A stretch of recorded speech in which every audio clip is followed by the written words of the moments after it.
Welcome to the Banker Lamp. Please enjoy the video. You start by making the phone safe. Power it off right away to prevent short circuits, and do not plug it in.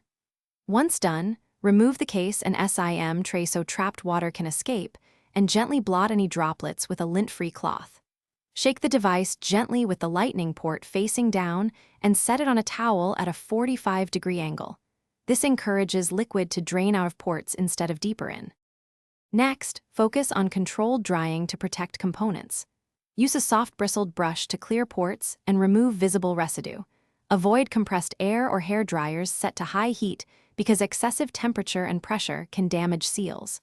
Place the phone in a ventilated, dry spot with silica gel packs around it. Rice is a last resort temporary desiccant.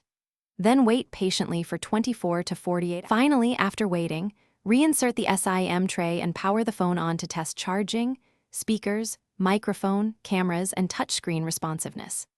If the liquid detected alert still appears, perform a soft restart, and if needed, back up and restore using Finder or iTunes to rule out software glitches. If hardware issues persist, or you notice corrosion or erratic behavior, stop attempting fixes.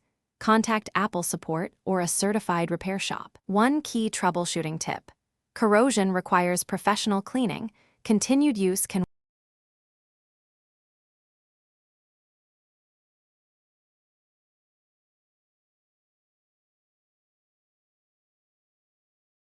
Thanks for watching. If this was helpful, leave a like and consider subscribing. See you next time.